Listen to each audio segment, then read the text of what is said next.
What's up, ladies and gentlemen? Welcome to another edition of Sean Anthony Live. And I cannot express how excited I am for my next guest. Man, this guy, when it comes to radio in the city of Columbus, in the state of Ohio, his name rings bells from mamas, aunties, and so on and so forth. But Baby you know, mamas. yeah, baby. But listen, he's been a radio icon in this city for more than 30 years, and look, so much to talk about, man. My good friend Paul Strong, welcome, man. Man, I'm very excited to be here. Thanks for having me. I mean, I'm nervous because I want to do a good job for you and this podcast. This is great. Thanks for having me. Hey, man, listen, it's just going to be a normal conversation. We've For had many. for those that don't know, this is my cigar partner, man. This is my cigar buddy. Me and Paul get together. We try to do it at least once a month. Yeah. You know, sometimes we may miss, a month or so because we got other things going busy. on, of course. Oh, yeah. You're too. You're busy too. But yeah, we normally get together, man, and have cigars and just reminisce and talk about life and all of these other things. But we're going to touch on that. But one of the things that I want to start off with this conversation, Paul, is the very beginning. Before you came to Columbus, you're from Kentucky, right? Louisville? Louisville. How do you say it? Louisville. Louisville? Louisville. Louisville. So talk about your early beginnings in radio and who your first mentor was. My first mentor was Tony Fields. I think you had the opportunity to meet him later when we came to Columbus. Yeah. But I started at a tiny AM station, AM 1350, WLOU. I started there as an intern. I knew I wanted to be in radio. I knew I wanted to be a part of a morning show. That was it. And I don't know where it came from, but there were some great morning shows in Louisville. I started my freshman year, right out of high school, a freshman year in college. Wow. I had one of the instructors for a communications class, Don Schroeder. He was the top news anchor in Louisville, and he was just teaching the class. And he did radio for 20 years. So after class one day, I started asking him questions, and he said, "Man, try to get in radio. Hit every single radio station you can in Louisville, and get on. Get on as an intern. Just get into a radio station." I hit them all, and there was a gentleman by the name of William E. Summers. He owned WLOU. I went straight to the top. And this guy, I mean, if you just Google him in Louisville and the things he did, WLOU was one of the first Black-owned radio stations in the entire country. Oh, wow. And so just doing the history of that. And so I got a chance to learn that, but he called me, returned my call, and told me to come down. I went down and I said, "Look, I just want to be a part of your station. I don't care what I do. I just want to be a part of it." I was at that station 7 days a week, all the time. If I wasn't at home, if I wasn't at school, I was at the station. And there was a morning show, Tony Fields. It was Tony Fields and the Morning Thing, THANG. And it was That reeks of 90s. right, 80s, late 80s. Okay. And it was Tony and Gary. Gary was his co-host. And being an intern and the youngest person at the station, I was not allowed in the studio. And they were, I could sit outside the studio and just watch them. They smoked cigarettes. Yeah. So the studio by 8:30 was just filled with smoky. cigarette smoke. And they're in there laughing, having a great time, drinking coffee. They had their little coffee machine in there, and they were just having a ball. And I was like, man, I want to get in there one day. And sometimes they would they'd motion me in, and I'd run in, and I would just open the door, and it goes, and it stunk, of course, because it was cigarettes and burnt coffee, and but it smelled so good to be in there. Right, and right. so they would say, "Hey, can you go get this, whatever?" And I'd send me to the station. I'd bring it back. But they were very phone heavy. So they took a lot of calls. And I noticed that right off the bat. So one day I just snuck off, went to the very back office, closed the door, and called in on the morning show. And I did a character, right? And I was just like, "What's up, Tony Field?" Whatever we were talking about. And Tony loved it, went straight to the air. And then Tony was like, "Hey, tomorrow morning, call me back at the same time." I go back out, just look and just sit there. Did that for about a month. And I would do different voices and just different people calling. Tony was like, "Man, who is this dude?" we got to get them on every day. So one day I'm back there, I'm doing my thing, I'm laughing. Gary Rogers, the co-host, just out of nowhere opens the door, grabs me, and I thought I was fired. I thought man, they're going to kick me out. He takes me, puts me in the studio with Tony. He said, it's this dude. He's the one that's been calling. Tony didn't know? Tony didn't know. Oh, wow. And man, I was like, I almost started crying. I was like, man, I just got here. Y'all kicking me out. And Tony was like, dude, from now on, you're part of this show. Yeah. And, you know, I was just turned 18 at the time. Wow. And to be on their show and just learning and being in the studio. I didn't have to be on the air, just to be in that studio with them every day. And it started being their gopher, coffee, whatever, but just to be a part of that show. And then it started with the characters. All right, I need you to go do this character or whatever. And that's how it started. And just that feeling, and you've seen it, and you've been a part of it too, being in that studio with a group of people that you trust, that you have each other's back, you know where you're going, you know where you're trying to navigate to, and execute. And when it hits, man, you guys just close the mic.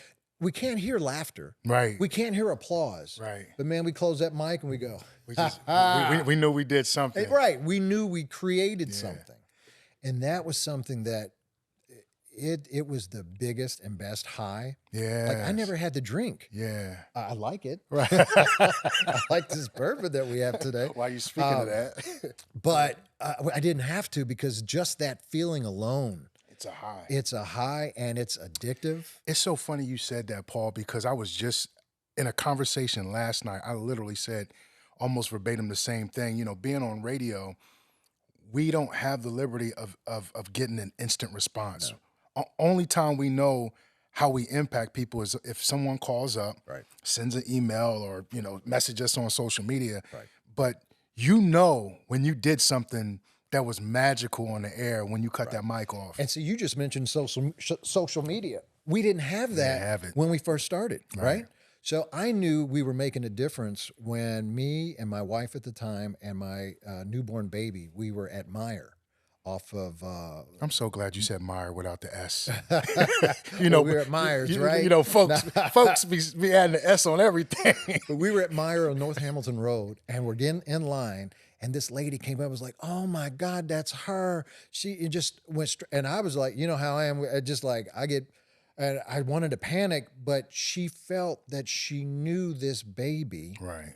Because she listened every day, and she hugged my wife, she hugged me, wanted to kiss the baby. The baby's brand new. I was like, no, well, you know, maybe not kiss. But that's when I knew, okay, I think we're making a difference. The power of radio. I think we're doing stuff. And people would ask, why would we talk about everything? Because people go through everything. Right. You know, how many, you have fights, you have bills, you've got crazy relatives, you've got a divorce or whatever. We had to talk about it because we connected with our listeners that way.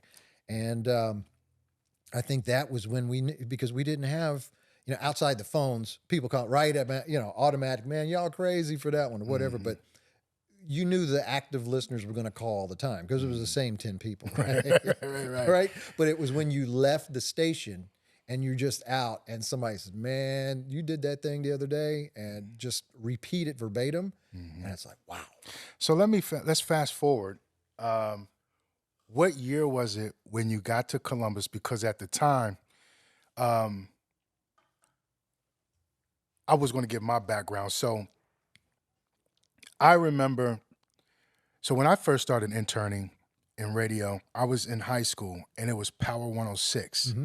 It was 106.3. It was before Blue Chip. It was Sunrise. Yep, Sunrise Broadcast. Yeah, Vince Frugier was the general manager, and like you, I was the young kid producing the morning show and smoking cigarettes in there, and well, they didn't allow them to smoke cigarettes in this studio. You had to go outside the studio, but you're still smoking cigarettes.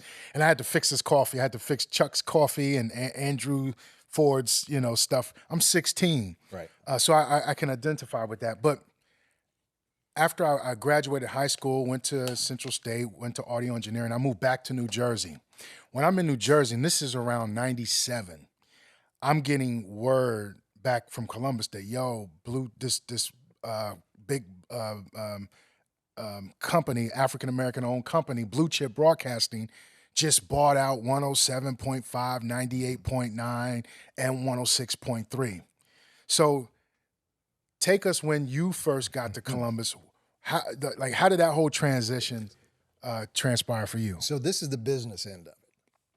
We're in Louisville.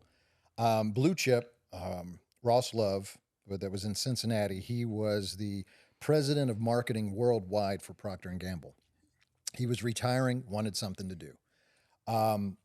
Felt that, and there was a local radio station that was going to be bought and probably change the format. And that was targeted the African-American community for many years. Ross didn't want that. So Ross said, hey, he teamed up with a couple of people, said, let's buy this station. They bought it and they kept it the way it is. And then he said, this is fun. Let's buy more.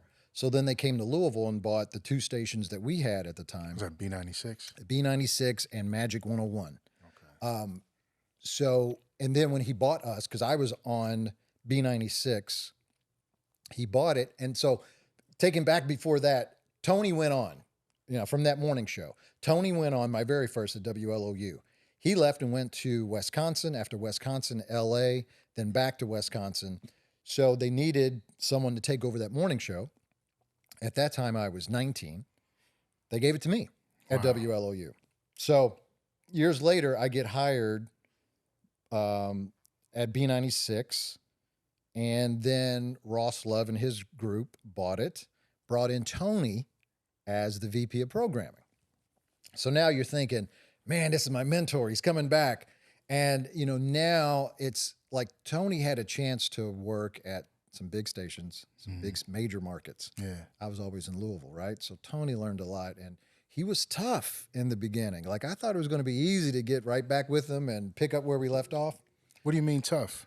I mean, because he expected so much. Like, you had to, what worked last year or when I first started at 18, 19, it's not going to cut it today. Right. And this was, several years later. So I had to raise my game up so much in such a small amount of time, but I mastered Tony's system. Okay. And then Ross said, hey, we're buying stations now, or we're going to buy a station in Columbus, Ohio. Tony, I need you to go up and set it up. And so I knew Tony's system inside and out. So this was 96, end of 96, we started talking. And so being with Tony for a couple of years, knowing how his programming mind works, I started learning more and more and more. When Ross Love bought the station in Columbus, we listened to everybody on air. We studied this station, and I knew the station inside and out before I got to Columbus. I got to Columbus in March of 97. Okay. And when I got here, we were fighting, me, Ross, and Tony, because they wanted me to come and program, but Ross didn't want to pay me anything because, one, I've never been a programmer. And I say all this in a short period of time, but now I'm 29. All right, so 18, 19 to 29. So that's a lot of years. I've never programmed. At 29? At 29. I had never programmed, but I did mornings. I did morning shows. I knew how to do morning shows. But I knew Tony's system inside and out. And so Tony was saying, Ross, Paul's our guy. Right. We're going to send him to Columbus. He's going to be there. He's our guy. And Ross was getting hit by every program director across the country. Wow. Dudes that were in Dayton, Cleveland, proven program directors. Right. And Tony was like, no, we got our guy. I'm VP of programming. This is what you hired me for. Right. Paul's going to be the one. And Ross said, we just paid $6 million for this station. Right. We're going to put someone in there that doesn't know how to program? And Tony's like, yep, that's what we're going to do. So me and Ross were still fighting because I wanted somewhat of a raise to come to Columbus. Right. I don't know this market. Yeah. He gave me a $5,000 raise. We fought about it. The night before I came into the station, it was midnight, and we were on the phone, and he said, all right, we got to have a deal, right? And got to town, and we had to clean house the very next day. And this is where the business end comes in. Right. So Tony, we're in the hotel room and we were listening to the tapes. He said, "Who you keeping?" I said, "I ain't keeping nobody." And he said, "What do you mean?" I said, "There's nobody I want to keep on that station." Right. He was like, "So you got to keep a couple of people." I was like, "Oh, okay, maybe, let's see." So we got to the station. We knew what we were going to do. And remember, so now that's blood on my hands, Right. right? But I knew what we had to do. I knew the sound that we needed. I always talked about a sound. I didn't hear it on the station. Gotcha. I mean, it was a station that sounded like they were 19th, 20th place in the market. Yeah. All right, we knew how to get to the top spot in markets that only have a 12% African American population. We did it. So who was your first hire on air? On air, 97. Well, it was people that we kept. I'll tell you who we kept. Reverend Mel. Okay. Okay. Why did I keep Reverend Mel, do you think? You know me. What was I thinking? He's local. He has roots in the community. Local in the community. Yeah. Reverend Mel, after we had just got rid of most of the staff, right? We're talking about what we're going to do in Columbus and how we're going to do this. And Reverend Mel stood up, looked me right in my face and said, "You're going to fail. You don't know Columbus." And I said, "Sir, you're right. I don't know Columbus. That's why I want you to help me." Right. I said, "But I'm not going to fail." Yeah. I said, "We're going to win. And you can be either a part of it, which I'm asking you to be An a part ally. of it, Yeah. or not. Right. But I'm still going to win. And I'm going to assemble a team here." I said, "I don't know Columbus, but man, I know people. And I know what works. You got to trust me." And, he kind of backed down. And then that was the fun part was pieces. I had, what was it? EDP. Okay. EDP was a part of the team. Kevin Towns. You remember Kevin Towns? How can I not forget? Now, why did I keep Kevin? Man Because around town. the man around town, Well, he had Kevin he had a Towns. lot of kids. He had a lot of kids, a lot of baby mama dramas. I mean, it was horrible. But Kevin was the type of guy that could help you. I mean, I got that. I can do that. I need those people around. Yeah. And we just started building the team. And then we brought in Von Roy G. And then we switched the station from 106.3 to 107.5. Hold up. You can't just glance over Von Roy G. You're right.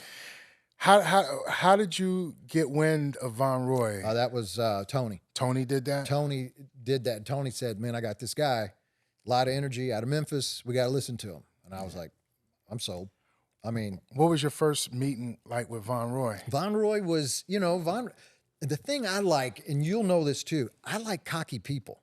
Okay. You know what? I like arrogant people because they're confident in their abilities. You know what I mean? Yeah. And Von Roy was cocky. Yeah. Von Roy knew he was good. I mean, I was like, I can't wait to share this Von Roy story with y'all.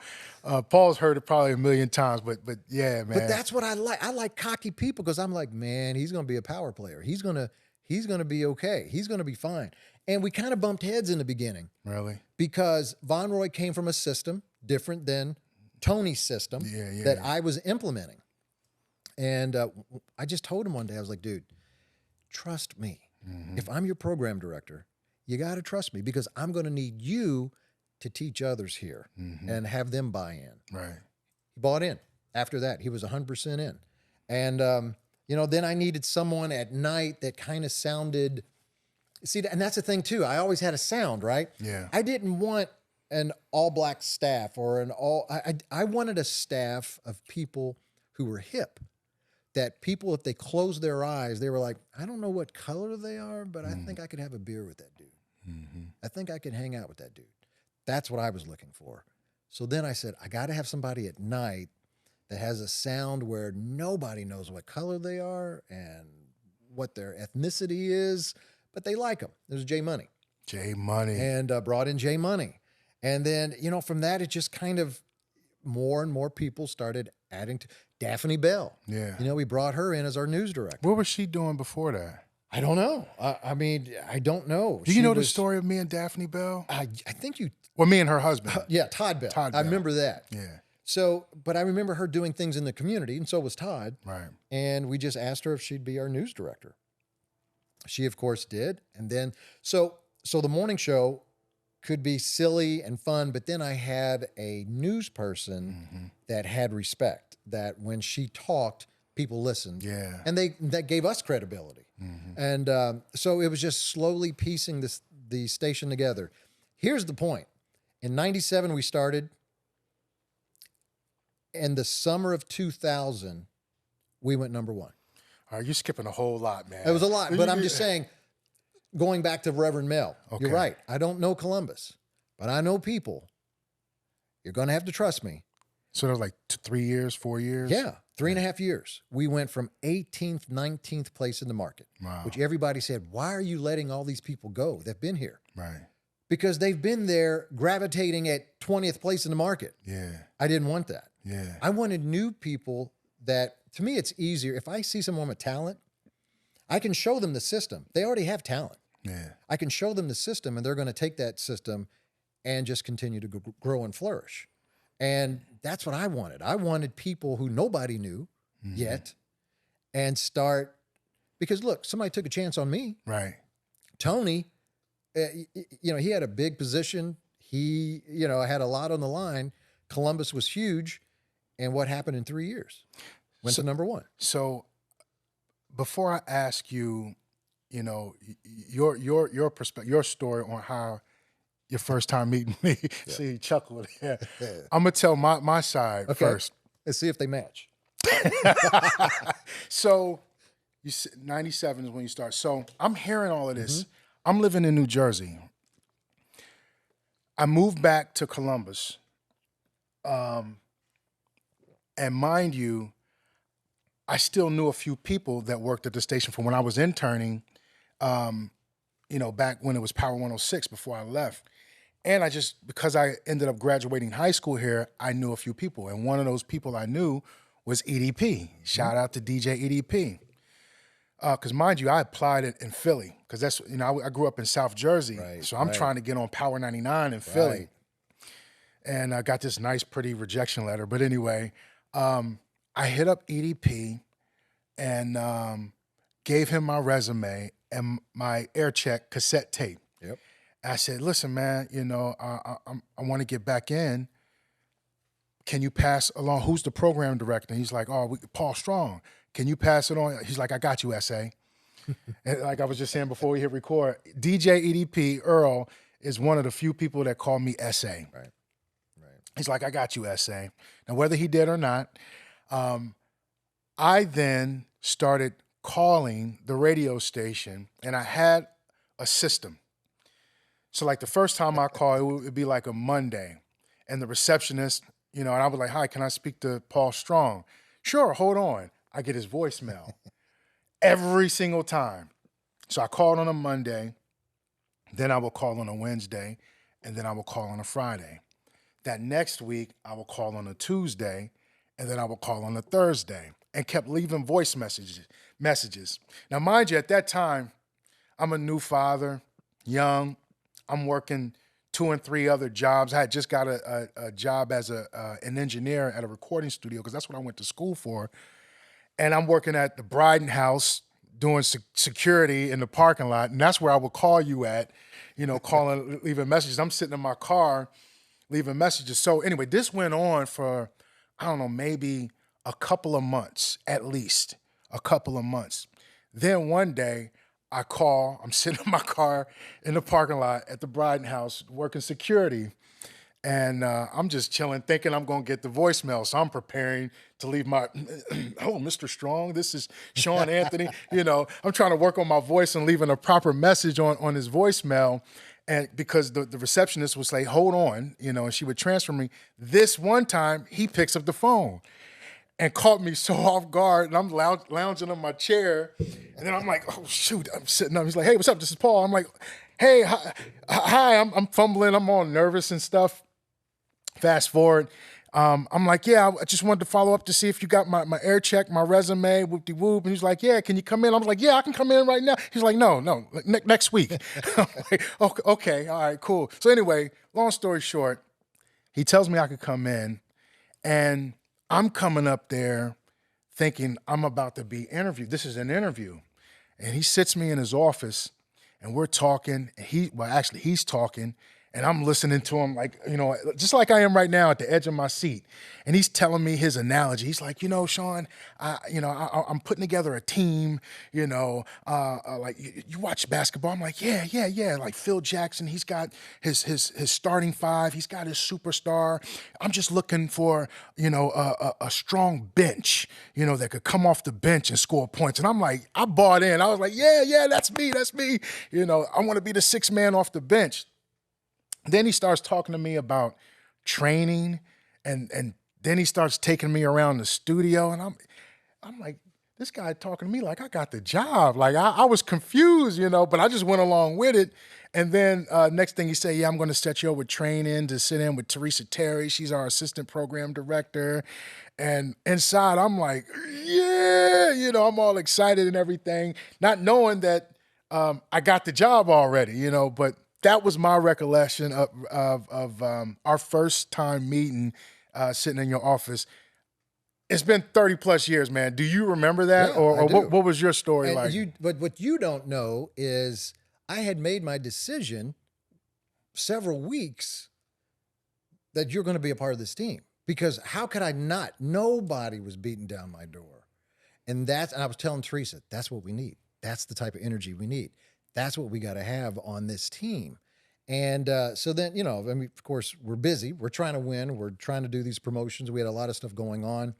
I still had to get approval from the GM to bring on more people. But everything was about building the team and having your energy, your drive, determination. I said, I don't care if this man is horrible on air. We're going to have him part of this station because you were so determined. So I knew, and I heard it. Like, think about it. And what I always said too in our air check sessions with folks, like, you can tell how somebody's going to sound by how they sound on the phone. Mm-hmm. If you're saying, hey, what's up? How you doing? Yeah, I'm all right. Or someone that's articulating every word and sound, like you can hear them move their arms without even seeing it. You know what I mean? You had that. So now it was like, man, this guy. And then, the way that radio changes, I started saying, man, this guy could be, and I was trying to think around the clock where it could, and I was thinking maybe nights, maybe afternoons. I kept going back and forth, maybe late night. No. And so it just, and watching you kind of set the pace of where you were going to go. Mm-hmm. And once you got into the station, you reminded me of me living at the station. Man. I mean, to me, there is no better smell in the world than walking into a radio station. Yeah. And I like being around other people that think like that. Right. Like, you get excited just looking at a microphone, you know? Yeah. What did I do when I sat down? I started like, man, it's a nice microphone. Look at this thing. It's so small. I mean, I was like, where's my headphones? I want to hear what I sound like in this microphone. I mean, I start getting excited about equipment. I started asking your engineer, like, what's this button do? I love that. Yeah. And being around people that feel that way and are that way and that passionate about radio, I got to have them on my team. Yeah. So, I've told you this privately, but I want to say it publicly. Thank you, because you were the first program director to give me my first shot. And I will always forever be indebted to you because of that. You gave me that opportunity. But not only that, you coached me, gave me game, molded me, and mentored me, not only during the duration when I was with Power, but throughout my career. When I moved on, I would call you, I'm going But you were still part of my team, no matter where you went. Yeah, man. And that's why I felt like I could still reach out to you and call you and ask you, hey, man, I'm going through this with Keith, or, I got this offer here. What do you think about, what I'm saying? Like, and now fast forward, here we are, still linking up, talking, you know what I'm saying? Right. It's really, really cool, man. In the beginning, you and Keith really didn't work out, right? Nah. Right? Nah. So what happened? So we a lot happened. Where do I start? And you both came and said, all right, this ain't going to work. And my message was, look, if it doesn't work, that means you're both gone. Like, I'm not going to move one. Yeah. That means you're both out. Yeah. So you guys got to get it together. So let's get people up to speed. So when I first got on at Power 107, I was hired on as a part-timer. and I started overnights, Fridays and Saturdays. Then that progressed. I moved up, I would say, rather quickly, and then started doing mornings, Saturday mornings, and then Sunday mornings. Then it went to midday on the weekends, then afternoons, then nights on the weekends. And then my first full-time on-air job was overnights. Yep. And that was tough. Very tough. Overnights was tough because, you know, mind you, you're only getting paid like minimum wage at that time was, you know, so I had like a couple of other jobs, and literally sleeping at the station was there was a lot of nights I was there at the station. Anyway, so from overnights, I started to stick around for your show. You know, I knew Paul was coming in to do the morning show from 6 to 10. So I would hang out and stick around till 10. So my shift was 2 a.m. to 6 a.m., but I wouldn't leave till 10 a.m. Right.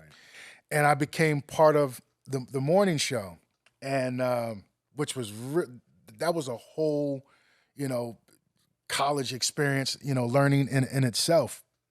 But anyway, fast forward, when I got the promotion, I'll never forget, January of 2000 is when I got nights. You offered me to do the night show, and I didn't look back. And that's when I really molded, you know, myself. And I'll never forget, man, I tell this story to my students at the Ohio Media School, as a personality, a radio personality, and even as an artist, you can take this wisdom that you gave me. So when I was on overnights, I would, every morning when you would come in, I would say, Paul, how did I sound? How did I sound? What do I need to work on? What do I need to work on? And you were like, oh, man, you just got to find your voice. And when you first said that to me, I was like, what the does he mean got to find my voice? My voice is right here. I didn't get it. And then the next morning, so the next morning I'm working, it's Power 107.5 Columbus. Is like, I'm trying all of these different things. And I was like, Paul, how did I sound? Yeah, and he was like, man, you just got to find your voice, man. Just stay at it, just stay at it. And I would just keep bugging him. And then finally, I started to get it. And then it clicked, you know what I'm saying? And when you find your voice, it's not something that you can really coach. You just gotta, you literally gotta find your voice, and when you find it, you'll know it, and it's there. That was one of the first things that you taught me. But then not only that, anyway, let me get back to me and Keith. So fast forward, we hit #1 all across the board. We having monster books in the ratings. Every show is just winning. We in the city, we in the community. Couple of years in, Keith, who was DJ Pretty Ricky, he was on the weekends. He started to do, his show came on after mine. So my show was 6 to 10 at night. He did 10 to 2 a.m., the Whisper Zone. But he would come in early and hang out with me on my show. And we would cut up and have all kind of crazy fun banter, just natural. We had natural chemistry. Me and Rodney is his real name. I don't know why he chose Keith Jones as his name, a Big Keith. But me and Keith, from the moment we met at the radio, at Power 107.5, we just instantly hit it off. And it was always like big brother. He was like younger brother, and he always came to me as big brother. But our chemistry was just impeccable, and it grew and evolved. But when we first got together on the show, it was hell because, you know, he was lazy on some things, you know what I'm saying? Feet kicked up, and, you know, I'm like, man, get your feet off the counter, man, and do something, you know, go edit like, it was just a lot of frustration, man, but we had to figure it out.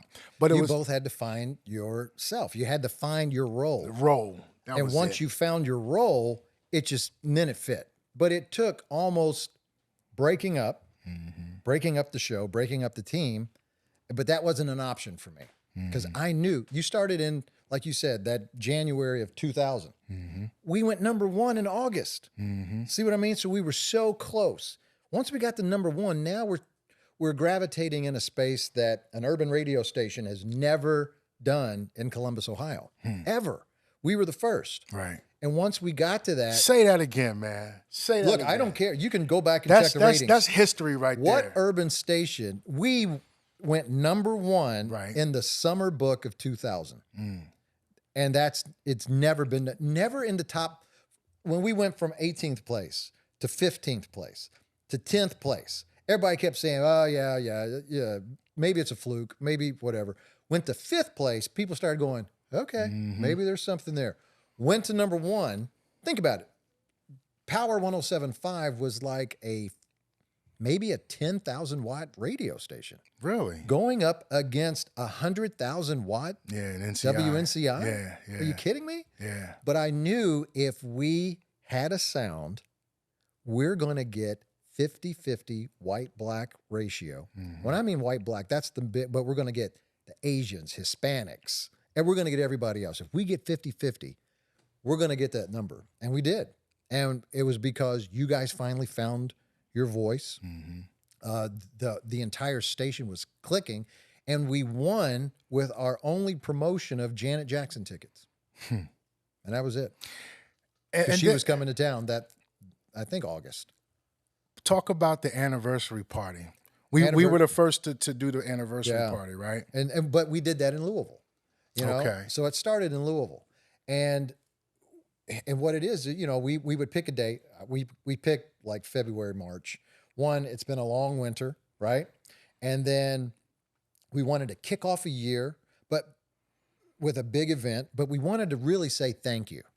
And that's what we were saying. Look, we're celebrating our anniversary party. We're going to dress up. We're going to look good. We're going to have a great time. We're going to have great artists, and we're going to do. And people didn't know what that meant. They're like, "What?" And so think about it. It's never, because the only problem with the urban station in Columbus at that time, before I got here, they accepted 20th place in the market. Mediocrity. They just accepted it, Right. you know? And I always knew we always had to set a standard way up here. No matter if anybody believed it or not. We were going to act like we're number one if we're number 20. Right. But we're number one. We're going to act that way. We're going to say it. We're going to just, and so I wanted to do an anniversary party where we just stuck out. And so the very first one, we had to have a theme. What was the theme? The theme color. What was the color? And the color was purple. What was purple? And I said, so My here's what we're favorite going to color. do. We're going to have purple, and purple. We're going to wear tuxes with purple as the color. And people are like, man, I ain't wearing no what? Right. And I was like, yep, that's what we're going to do. So somebody go and pull up some old pictures You're gonna of the see it. anniversary And we party. look good. The Power 107.5 anniversary. We all got purple tuxedos on, yo. I called Romanoff's Tuxedo Place downtown. And I said, Mr. Romanoff, I introduced myself. And I said, look, we're going to do an anniversary party. I want my staff, I want my guys to come in there, look sharp, have the same tuxedo. And we did a trade. And man, everybody looked clean. Yeah. And once everybody got into the tuxes and got to the event, and people from the community looked at us like we could have showed up in regular out, but they looked at us like, oh shit. There's the like, team. What's There's this? the team. Right? And it just ended from that point on.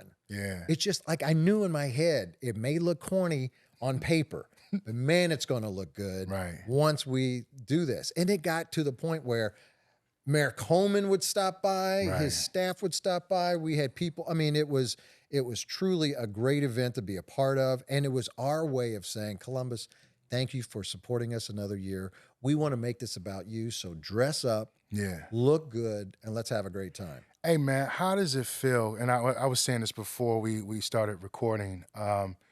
You fathered a lot of these radio personalities now they're your sons. Yep. You know what I'm saying? Yep. And I'm one of them. Yep. How does it feel, man, knowing that you had that kind of impact? It's funny because your engineer was like, yeah, I know Justin Love. And I'm thinking like, yeah, I know Justin Love too. Like, I brought him up. Right. And so he was like, those guys came from under you. It's like, yeah. And it's funny because Justin was another dude I think he was at the Christian station. Yep. Bugging me, always at the station. I wanted him on the team. Kanata, you know, big man Kanata. You know how he got the job, right? He came in right after me. Right. But you know how he got the job? No. His mom Oh, really? called me and left a message. my son has been trying to get in touch with you. He needs a job. I don't know why you are not interviewing my son. It's crazy because I used to hear Kanata during that time prior to me getting on the AM station doing like weather breaks. Right. At like 3 or 4 o'clock in the morning. Right. I'm listening to George Norrie, you know, this old crazy conspiracy talk show. Right. I'm on my way to, you know, working for UPS or whatever, and I'm here and I'm like, yeah, it's the big man. Because I remember Kanata from just school. You know, he went to Walnut Ridge. I went to Independence. But anyway, I didn't know his mom called. His mom, man, she went off on me on voicemail. And I was like, man, I got to get in touch with this dude because his mom is funny. So and he's funny. Yeah. And so I was like, this guy's got to be a part of the morning show. So that's how he came up. But it was, you know, at that point everything was finally clicking. I had all the pieces in the right places. And then it just, once you get to number one, and Paul, now you got to maintain. We gelled, man. We were tight. Like, and I don't mean this in just no cliche way. Like, we literally were like a family. You know what I'm saying? We went. And I learned a lot, not only from you, but I learned a lot from Von Roy. Sure. You know, Von Roy was the first person, because here's the thing, I didn't care anything about no clubs, no parties or anything. Right. I wanted to crack the mic. Right. I wanted to be in the studio. But Von Roy was the one that taught me. He was like, yo, Sean Anthony, you have to go into the community. You got to be in the streets. You know, don't look at the club as the party. Even though we party, boy. Yeah, oh, my God, we party. But he was like, you got to get out there and let the people meet the people that listen to you. And it changed everything. Because let me tell you the first time, like you said, you had that epiphany when you, in Louisville, when the lady came up to you and your wife and your baby, act like she knew your baby. That was here in Columbus. Oh, that was here in Columbus? That was in Columbus. So this was after a few months I've been on the morning show with you.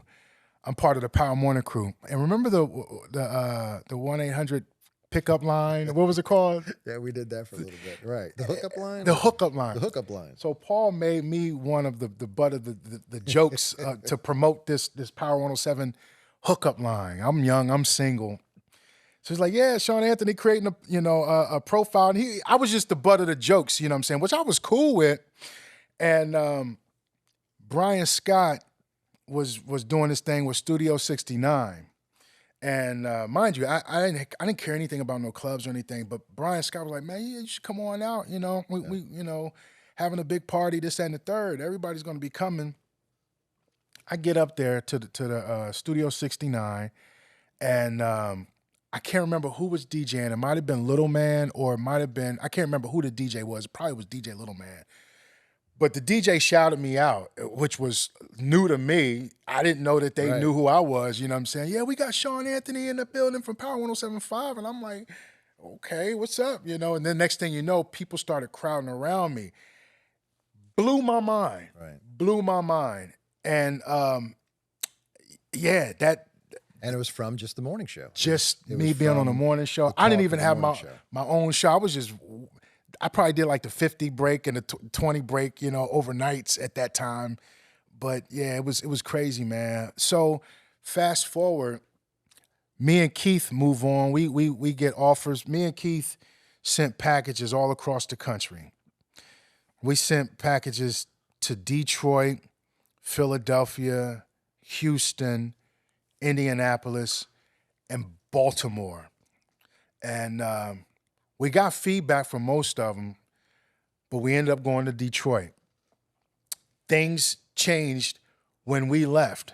So can you talk about the transition of, you know, management coming in, consultants coming in, and how was that, man, after we had something working so well? Yeah, I mean, that's everything changes. You know, nothing stays the same. It becomes political, or it becomes just more business. You know, when Radio One took over, you know, Radio One had their own plan and their, you know, vision of how they wanted things to be. You know, Radio One, I stayed with them, you know, for many years, but they always said, you know, we got our own corporate morning show. You know, we don't have local stations. And it got to the point where it was us and Houston. The Mad Hatter was the only live Radio One local morning show. Wow. Wow. Everything was, oh man, what's the gentleman's name? Russ Parr. Russ Parr. Everything was Russ Parr. Russ Parr, huge talent. Yeah. I love Russ Parr. When we would do events in Jamaica as Radio One, right? I'd hang out with Russ, and he would even say, "Man, I'm coming for your city," because he wanted that piece too. He was in Dayton or he was in Cincinnati. Why isn't he in Columbus? And it just showed me then that it's not about the connection with. I mean, we worked so hard for that connection. Yeah. And then it just got so big to where it was like, it's not about connections anymore. It's about having our corporate morning show and having that face and voice in all the markets. And so I would always go in to Misty Jordan and Kanata and say, guys, let's do this next ratings book like it's our last one. Let's have as much fun. Whatever we did last book, let's do something bigger this month. Let's do... And the ratings kept saving us. And as soon as the ratings would drop off, I knew we were out. But then it got to the point, Sean, where, I started knowing that my days were numbered. You get to a certain point where you've done everything. And, at the time I was program director of 3 radio stations, and the morning co-host. Then I became operations manager and still doing the morning show, and it wasn't fun anymore. And then my daughters got to the point where they were listening to music, right? Not one time did they listen to the radio for their music. They were listening on their phones. Yeah. And so I started saying, whoa, Options. This is like, my girls couldn't tell me one thing about who's on power. Right. They don't listen to the radio. Yeah. And then when they did, they were like, you guys said y'all playing this first. I had it on my phone Right. 3 months now or whatever. So I knew then, it's like, things are changing, right? Yeah. Like you knew. And it just got to the point where I had to put a date and time on when I'm going to exit. Like it's time to get out. So let's pivot there, man. And, I could talk to you for hours, man. We do this anyway. All the time. Recently, you hung up your headphones, man. Yep. You were on Throwback 105.3. iHeartRadio. And we talk all throughout this duration, man. Right. What made you say, look, I'm done? Because you look, man, Paul, you still you probably will disagree, and we talked about this, but we can do radio till we're 80. Right. You know what I'm saying? We really can. It may not be a hip hop format, a young format. Right. We can still do radio, but what made you hang the headphones up, man? So the first time I left Radio One, it's 25 years, right? And I knew I had to get out. I just knew my days were numbered. I was making the most that I could make. Radio was changing. So I got out. I was out for 6 years. Did not listen to the radio. I couldn't tell you one thing about local radio stations at all. And then iHeart came calling. Hey, we're going to do this station called Throwback. Play old school, classic hip hop, R&B. And I fought it for a while. And then I started getting that feeling in my stomach. Like, man, I wonder if I still got it. I wonder if I could still have fun. Yeah. Came back in 2018 and it was like I never left. You know what I mean? It was fun. The station didn't have a strong signal. Right. So a lot of people didn't know I was back.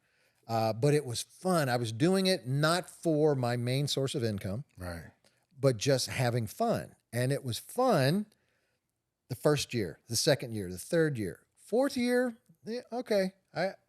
It's not fun as it was year one. Mm-hmm. And then going into my fifth year and seeing people like you doing what you're doing, seeing people like City News, and that energy and that I didn't have. And so I got to the point where I was saying, look, as a program director, what would I do with that talent? That is not, it would say, maybe we need to find something else for you. Yeah. So I started saying, look, if I can't do it my best, if I can't give it my all and compete with Sean Anthony right across the street, man, it's time to hang it up. And I knew I couldn't compete against you. Because we would when you have a great break, I'd be like, man, I hit you on social media, like Instagram. I said, boy, that break was hot. I'm going to have to get you next week or whatever, next time I was on. But then it got to the point where I was like, oh shit, he sounded good. Like, I don't sound like that anymore. And so I couldn't keep up. I couldn't compete. And think about the people in iHeart. They were some of the biggest radio folks making the most money. If I couldn't feel I can walk down the hallway with those guys, then I need to get out. And that's what I did. It was time. And I, you know, even when I called Michael McCoy, the program director over there, and I said, I don't have it. I want to go out sounding good instead of going out being defeated. Right. I want to go out once again on my own terms. Yeah. I don't want somebody to tell me I'm done. I want to say I'm done. And I think that's very important because I know a lot of radio people who were let go too soon in their mind. And all they feel like is, man, I got to get back on the air. I got to get back on the air. Yeah. And I, if anything, I want to be an advocate to say, man, there's other ways out there to make money. There's other ways out there. Yeah. Take everything you learn from radio Yes. and putting into something new. What did we do on the air? We marketed. We were sales. Yeah. Take those skills and go into something else. That's what Keith is doing. That's what you got to do. That's what Keith is. And you said something, man, that's really important, man. And I want to get your take on this because, and I know we've been talking for almost an hour now, man, but it's a different energy when you go back into terrestrial radio or music format radio and that not being your main source of income. Right. It's a different, it's a more empowering, Right. more in control of your destiny. Right. And a lot of radio personalities don't have that liberty. Right. You had that liberty. I have that liberty. Talk about that because But it's still a privilege. See, that's what the thing. it's a privilege. Never take advantage of that privilege. Like, You can't I take it for didn't- granted. You cannot, and you can't think it's any less, or you can't think that you're too good or better than anybody. You're just at that time on the air. You're a jock, and your jock is your job is to do the best break you can every single time you open that microphone. And so that I never took for granted. Right. And I always knew that was the utmost importance to make that break the best it could be. I posted something like that on social media not too long ago, getting ready to promote my show. That very words, it's a privilege to Always do a to be on the radio Yep. this Saturday and Sundays here on Magic 95.5. Look, man, Paul, we could do this for I know, hours. man. It could keep going. Listen, and I know, but we're gonna have you I back. know we've got a time limit here, but we're gonna I have just you back. appreciate you having me on, man. Listen, Paul, I want to tell you publicly, man, thank you again. I love you, man. you, man. I appreciate you as a friend, a mentor, and all of that, man. And let's go smoke a cigar. But anyway, how can people follow you on social media, man? You know, I still have the Paul Strong on air. Yeah. It's just, now it's kind of sitting in limbo because I'm not on air. But to me, I still post things that I find funny. I still post things like get out and register to vote and then go to the polls and vote. Right now, more than ever, you got to exercise your right to vote. Look at the times we're in, and if you do not register and if you do not vote, you don't have a say in anything, and you can't say anything. So make sure you do that. So I use the platform just to talk about stuff in the community and things like that. But Paul Strong on air on IG. God, man, listen, thank you again. Listen, guys, we definitely appreciate you checking out this awesome, awesome interview. This is Columbus, Ohio history right here, just shared in, 45 minutes or so with Paul Strong, the great Paul Strong. Thank you for checking out Sean Anthony Live. Peace.